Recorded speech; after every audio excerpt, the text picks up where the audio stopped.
तुम कर रहे थे किस प्रकार से जब मुख्य फोकस से होकर प्रकाश की किरण दर्पण पर पड़ती है तो वह समांतर होकर जाती है, किसमें? अवतल दर्पण में और इसी प्रकार से उत्तल दर्पण में। तो ये जो प्रकाश की किरण है ये किसमें सीधी होगी? उत्तल दर्पण के अंदर फोकस की सीध में अगर आती है तो वह परावर्तन के पश्चात समांतर होकर गुजरती है। तो वीडियो बीच में इंटरप्ट हो गया था, इसलिए मैं दोबारा स्टार्ट कर रहा हूँ। उसके बाद नंबर 3 आता है।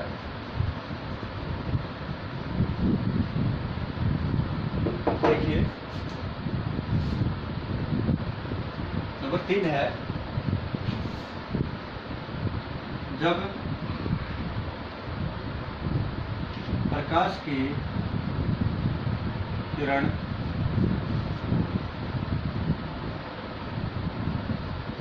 वक्रता केंद्र से होकर दर्पण पर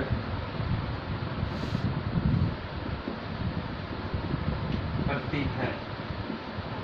देखिए अवतल दर्पण, ये इसका ध्रुव फोकस और ये वक्रता केंद्र सी। तो वक्रता केंद्र से होकर अगर प्रकाश की किरण आएगी और दर्पण पर पड़ती है इस प्रकार से, ये देखिए वक्रता केंद्र से होकर आएगी, ये वक्रता केंद्र, तो प्रकाश की किरण टकराएगी दर्पण के ऊपर, तो 90 डिग्री के कोण के ऊपर इसके ऊपर टकराती है। तो प्रकाश के नियम के अनुसार जो परावर्तन का नियम है, तो जिस कोण पर टकराई उसी पर वापस लौट जाएगी। तो यह जैसे आई इसी प्रकार से वापस वहीं से होती हुई ये वक्रता केंद्र से ही परावर्तन के पश्चात गुजरती। इसी प्रकार से उत्तल दर्पण के अंदर देखिए, क्योंकि इसका वक्रता केंद्र इधर होगा सी, ये एफ। यहाँ पर देखेंगे हम, अगर वक्रता केंद्र के सीध से होकर आती हुई प्रकाश की किरण आती है तो ये भी टकराने के बाद तो वापस उसी दिशा में इस प्रकार से लौट जाती है। तो इस प्रकार से वक्रता केंद्र से होकर आने वाली जो प्रकाश की किरण होगी वह तो वापस इसी प्रकार से वक्रता केंद्र से इस सीध से होती हुई गुजर जाएगी इसमें उत्तल में, और वक्रता केंद्र से वापस लौट जाएगी इसमें अवतल दर्पण। उसके बाद नंबर 4 आता है हमारा, यदि कोई प्रकाश की किरण है वह इसके ऊपर टकराती है, दर्पण के ध्रुव के ऊपर आकर P के ऊपर टकराती है, दर्पण के ध्रुव P पर पड़ने वाली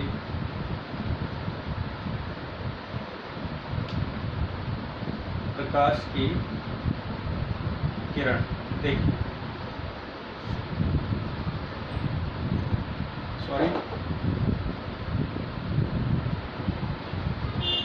अवतल दर्पण,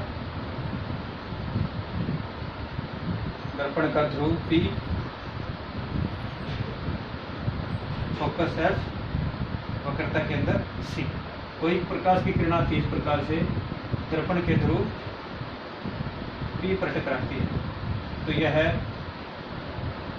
कोण I और यह है कोण R। तो प्रकाश के नियम, तो प्रथम नियम था आपतन कोण सदैव परावर्तन कोण के बराबर होता है, तो इस नियम का पालन करते हुए प्रकाश की किरण,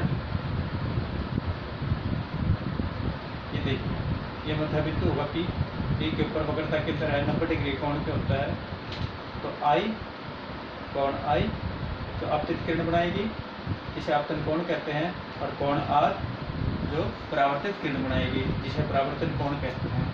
तो परावर्तन का जो पहला नियम है उसका पालन करते हुए इस प्रकार से उसके अंदर परावर्तन होता है। सेम इसी प्रकार से उत्तल दर्पण के अंदर होगा, तो यहाँ पर भी दर्पण का ध्रुव P, F और C, प्रकाश की किरण टकराई P के ऊपर, और ये कोण I और ये कोण R, आपतन कोण I और परावर्तन कोण R। तो से किसी प्रकार से उत्तर दर्पण के द्वारा भी यही परावर्तन होगा, आपतन कोण और परावर्तन कोण बनाते हुए प्रकाश का जो पहला नियम है उसका पालन करते हुए यहाँ पर भी उसी प्रकार से परावर्तन हो जाता है। तो ये 4 पॉइंट थे जब गोलीय दर्पणों के द्वारा हम प्रकाश का परावर्तन देखते हैं। तो ये चारों पॉइंट हैं, ये अच्छे से कर लेना। और जो कल हमने पढ़ा था दर्पण का ध्रुव है, मुख्य फोकस है, मुख्य अक्ष है, तो उनको भी अच्छे से कर लेना। और ये जो चारों पॉइंट आज हमने किए हैं इनके आप 2-2 डायग्राम बनाएंगे, एक अवतल दर्पण के लिए, दूसरा उत्तल दर्पण के लिए। इसी प्रकार से अवतल दर्पण के लिए और उत्तल दर्पण के लिए, और इससे पहले वाले भी दोनों पॉइंट हर एक के 2-2 डायग्राम बनाएंगे। और जो मैंने आपको बताया है परावर्तन के पश्चात प्रकाश की किरण कहाँ से गुजरती है, एक लाइन आपको वो भी लिखनी है।